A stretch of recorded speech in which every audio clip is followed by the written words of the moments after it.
things you tempt me to do, wineberries. The things you tempt me to do. All right, we're in the thick of it. Make sure there's no... Hey everyone, friend in here. Scorching hot day today in New York, but I had to get outside to show you a very special treat. Let's go check it out. All right, might not look like much around here, but this right here is a wineberry. Now some people call them raspberries, but I learned them as wineberries. But these things are absolutely amazing. Super tart.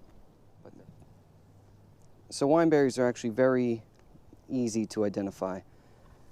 So you see, obviously, right now, they've got these berries on them. When you see them, they grow in these, they call them pomes. And they're little tiny clusters of little berries kind of thing. Luckily, there are none that are poisonous that look like this, so very safe to eat. The only one that looks the same is blackberry. And if we find one today, I'll point it out to you because they grow in the same exact spot pretty much. So anyways, so they got those berries on them, and where you see berries are picked, they have these caps, and they're very fuzzy, but don't be fooled. Those fuzzies are actually mixed in with thorns, so you don't want to touch those. And if you've noticed, the stem, while it is green, the thorns give it a red tinge, and from far away, and especially in the winter, you can tell these things, 'cause when the leaves are gone, they definitely have like a red tinge to them, and you can see them. But otherwise, the leaves, they grow in a compound format like these right here, and I'm just going to try to find a good one and not get stabbed in the process. This one's a little torn up, so it has this fat leaf, this big fat palmate leaf with a little bit of serration around the edge, looking like a three-lobed kind of thing usually, 1, 2, 3 on there. And that one's wide, and that one's on the edge, and it grows in the stem to where these two tiny leaves right here, it honestly almost looks like poison ivy. But poison ivy doesn't grow in a bush like this, doesn't have the red spiky stem. And yeah, just trying to think of anything else. So poison ivy doesn't grow like this. It doesn't have the red spiky stem. And obviously poison ivy is going to make you itch. But it has that poison ivy leaf configuration. And the other way to tell just where they are, I mean where to find them I should say, because they're easy to tell what they are. You can see right here, it's literally just along the edge of a grassy field.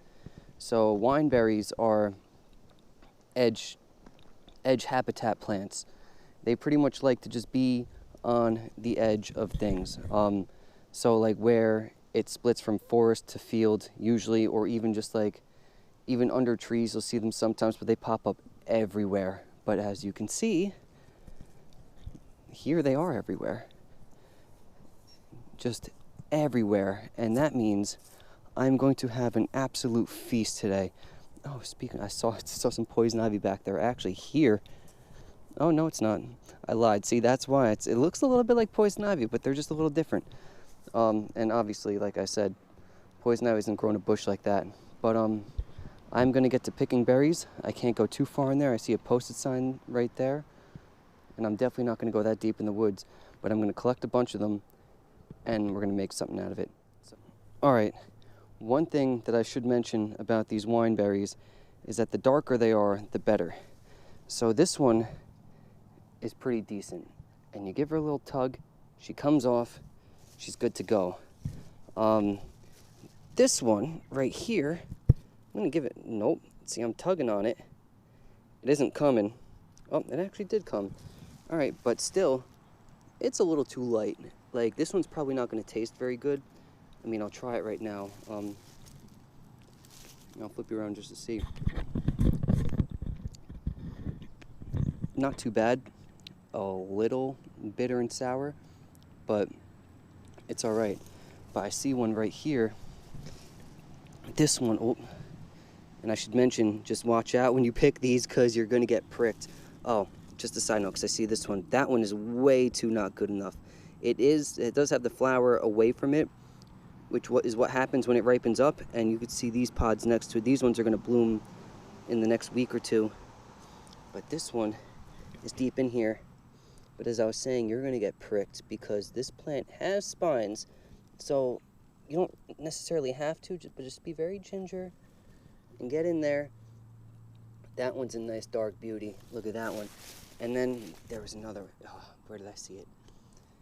See, this is honestly why I like doing it. Of course, it is a nice treat to have in the summer, but it's a fun activity aside from getting stabbed. So this one right here, this one, you see something like that, beautiful. Same thing like this. This one's extremely dark. See them dark, beautiful. I'm gonna eat this one. Oh man, delicious. But I see a couple more dark ones out there. As you can see, there's a bunch out here, and I have a lot of work cut out for me. I'm probably gonna scour this whole thing, probably try to fill this bag up a little bit, and like I said before, gonna make something. It's gonna be a little bit of a surprise. Is it gonna be wine? Is it gonna be jam? We're gonna find out. But now, I don't remember if I mentioned this. I did mention getting pricked, but about ticks.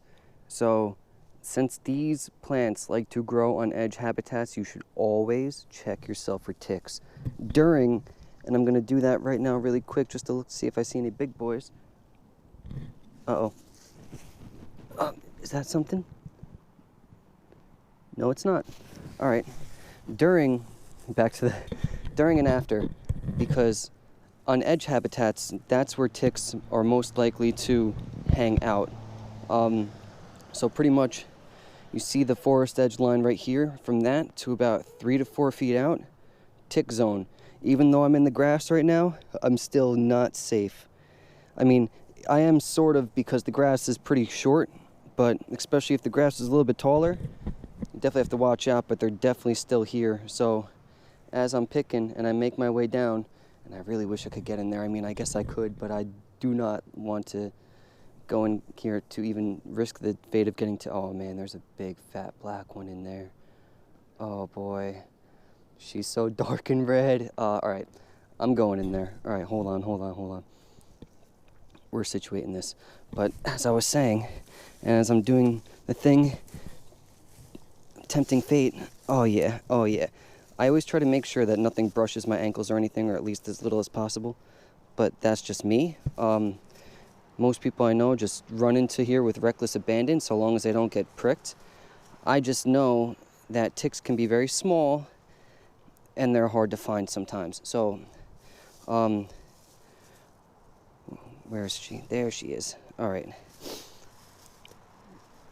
Oh, just got poked by that. But yeah, definitely make sure to check yourself for ticks. Oh, here she is. Right there. Look at that one. Look at that one. She's so dark. That one's a good one. Definitely check yourself for ticks. Long story short, that's the end of my TED Talk and my rant. I'm going to continue picking without the phone, or without the camera in my hand, I should say, because it makes it 5 times easier. Unless you want to hear me ramble. I mean, I guess I could ramble a little bit for you. Just hear bikes everywhere. Bikes. But we're going to do one last quick sweep. I might go in over there. See this? This is what gets me. I don't want to rip my bag again, but there's like a freaking mother load in there. And I mean, these ones look nice, but they're white on them. Oh, there's a beauty right there. Let's see. All right. Yeah, my bag, as you can tell, can't afford to take any more collateral damage. It's all torn up. Just in that one spot. Oh, there's a bug in there. What is that? Is that an aphid? All right, hold on. We're pausing. Yeah, I'm pretty sure that's an aphid. That's probably why those things are... Oh, nope, it's a spider. Come out here, spider, bro. No, you're definitely not a spider. Wait, 1, 2, 3, 6 legs. Yeah, it's not a spider. Get out of here. Get outside. Come on. Come on. I don't know if you could see... No, do not go back in the bag, bro. Stay out of the bag. Stay out of the bag. And I'm not going to kill you. I'm actually going to be nice and not kill you.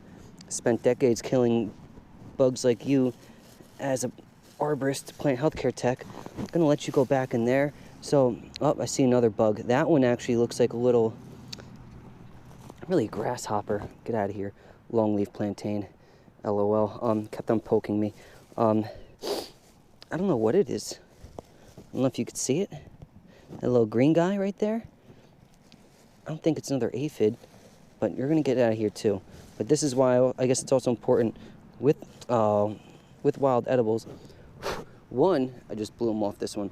One, before you eat them, just make sure you give them a quick look. I mean, granted, most of these bugs are not going to hurt you if you eat them. That other one was yellow, and like usually bright colors means do not eat me because I might kill you. But like most of them won't eat you. But if you don't want the extra protein in your berries, I would wash them first or just at least take a look. Proteinless berries. Oh my god, that one was super sour. What are you? You're something. But we're gonna continue. Alright. I'm gonna do this setup right here. And I guess, by the way, guys, let me know if you actually like this long form rambling style content, because I very well may just do this from now on and ramble to you like a moron and spew interesting facts while I'm picking berries, or in the future when I'll be cooking some other kind of wild edible or harvesting them or something, because if you like that, I'll do it more.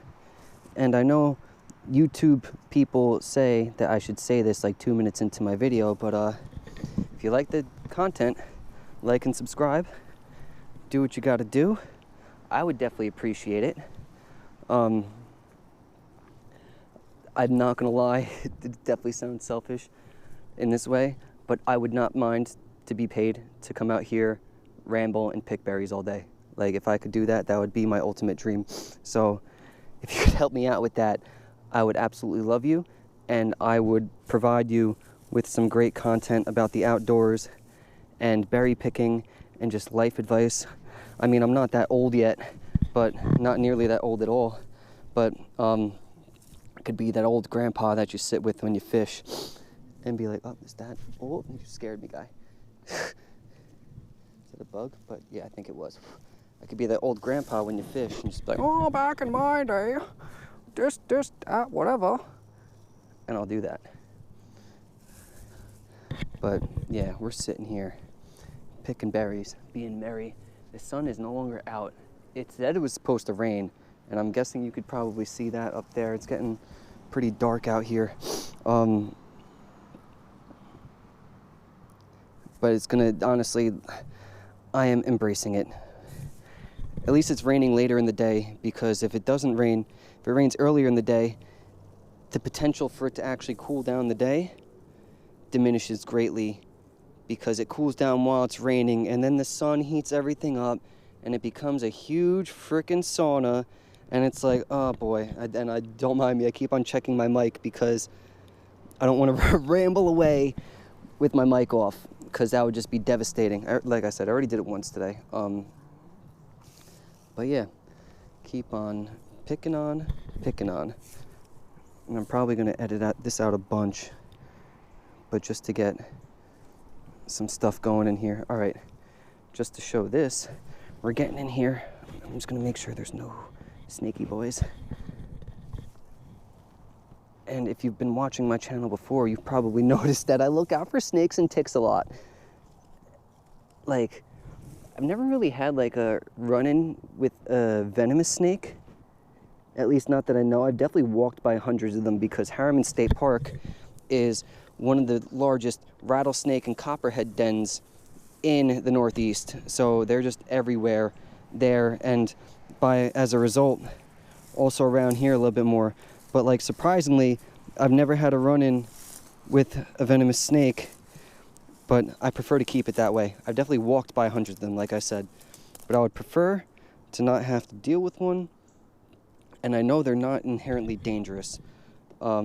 I know you just leave them be, you do your thing, but in a place like this, especially because best case scenario, a rattlesnake will alert you, but I can't see, and they have surprisingly good camouflage.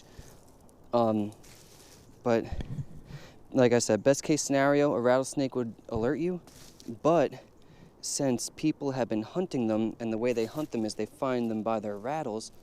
I'm going to actually point you in the direction of the action, the berry action. They hunt them by the sound of their rattles. So we have caused the rattlesnakes to selectively breed for rattlesnakes that rattle less. So they'll still rattle, don't get me wrong, and they have the rattle, but they used to rattle when you'd get up close to them, and like a lot, and like even before you got pretty close to them. Sorry, I'm tick checking. But now they don't as much, I should say. And like I said, I've never seen one, heard one, but that could be because I've never fully threatened one or come close enough to one to make it feel like it's been threatened. Oh, I just got pricked. Oh, yeah. That's what you gotta watch out for. But yeah, that's why I look out. I look out for everything. I try to take it slow and easy. I'm definitely not like afraid of nature in that sense, but at the same time, you're not gonna see me charging through this with reckless abandon. Like that's just not smart. And I would prefer to not have to do tick searches and not have to worry about snakes. But I have a buddy that literally, oh, look at that one was hiding. My buddy will literally just walk through stuff with reckless abandon, and I always let him go first. And as sad as that seems, because it's like, yo, if you're gonna charge through this stuff, I would rather you alert me to the snake and me know that you're paving the way and it's safe. Not necessarily safe, but safe enough for me to go through. But, oh man. There are so many. Let me do a quick bag check. All right. The things you tempt me to do, wineberries. The things you tempt me to do. All right, we're in the thick of it. Make sure there's no poison ivy. Make sure there's no snakes. Make sure there's no ticks. Do a quick bear check. Figure it out. No bears down there. I might have to go through here because the juiciest ones are in the back where no one wants to go. So, all right. Oh, spider web, really? Like, not that I don't want to go, not that I can't go through it. I actually really like spiders. They are the animal of authors, and I am an author. Just a little bit of shameless self-promotion. Author of The Phoenix and the Flames by Brendan Landry. It's in the description of every single one of my videos. Not that it really pertains to this channel, but science fiction, dystopian future. So if you like that stuff, do it up. All right. She ain't coming. Oh, is she coming? Oh, I just broke it. That's all right. They don't need to be pretty to taste good. All right. Let's see. Another tick check. All right. We're getting back there. But gotta pick the easy pickings first as we go. Oh, there's another juicy one. Yeah, oh, forget that one. Do you know, are you gonna come off? Yeah, you came off. Look at these. I gotta move the bag, because like I said, I don't want another bag casualty. I'm gonna pick one. Come on, two. Get in there. Oh, that one poked me a little bit. Oh, and there's a fourth one hiding in the back. Oh yeah, cleared house. Oh man, right. And I know, guys, like, the mic is probably all badgered up right now. Just the sound. I mean, it's better than... I did a video the other day, and I had to actually not even post it, because I tried doing it without the mic. Because look at this mic setup. Like, look at it. It's nice because it's a good mic, and it has good sound, but it always moves around, or if I hold it in my hand, every time I spin it around to talk to you guys, you hear the feedback. I don't want to really have that going on. I need to get one that plugs in directly to the side of my GoPro. But I tried it without that mic, and the feedback from me literally spinning my, this is technically a tripod that I have the GoPro connected to, a tiny one. The feedback from that was so high that I was just like, I cannot use this footage at all. period. Not a good thing. All right. I think that's honestly pretty decent. It's about, I would say, at the most a pound of berries. It might be a pound of berries. I think that's being sort of generous. So I'm going to continue going through here. Pick you. Ticks be damned. I'll find y'all when I get out of here, I guess. Although I just don't really like having ticks on me in general. I remember my first tick, I completely panicked. Now they're not so bad. Like when I get them on me, I'm just like, oh, hey guy, what are you doing? Get off me. But I just like to avoid this situation entirely. Like it's, as they say, an ounce of prevention is worth a pound of cure. We're going to come in here, pick some more of these suckers. Let's see, we're back at the start. Oh man, there's some in there. There's some everywhere. Oh man, I might have to hit Deer Alley right here. Tick Alley, which I don't want to. Do you know what? Sorry, I'm inspecting the bag. It's at least good enough to make a jam. I don't know if I could make like a pie out of it, maybe a small pie, but it's definitely enough to make a jam. So we're gonna collect a few more. I'll grab you. Now I'm regretting eating all the ones that I ate instead of saving them to make something. All right, so now, yeah, we're heading in here. We're definitely, oh, something just brushed my head. Oh. Walnut? I think so. Oh yeah, that looks like it, that's for sure. This leaf does not. Well, at least this one. Oh, yeah, I guess it does. Walnut tree. Ba-boom. All right, we're heading in, folks. Wish me luck. The things I do for wineberries. Oh boy.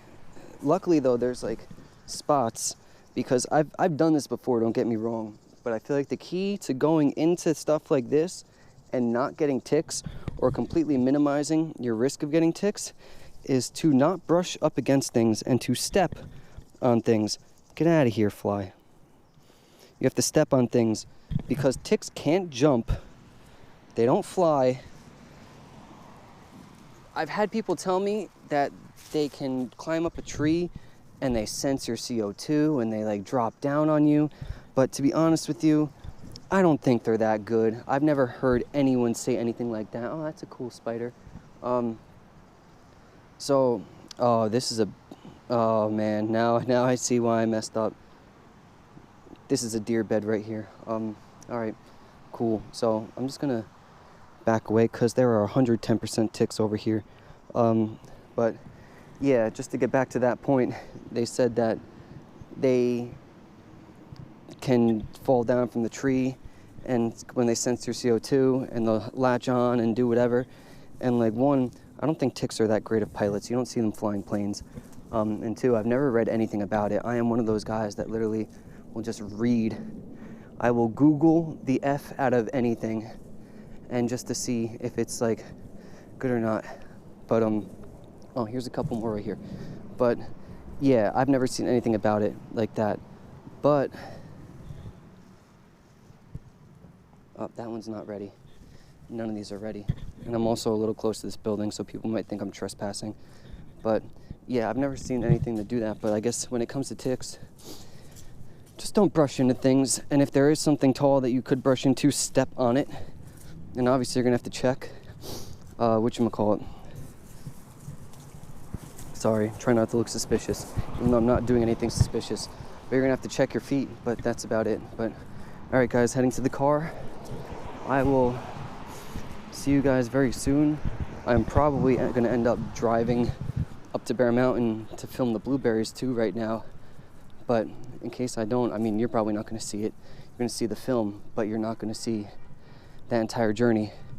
But we'll see if the weather holds out, and I'll check the weather. But yeah, regardless, thanks for sticking around, and I'll see you when I see you.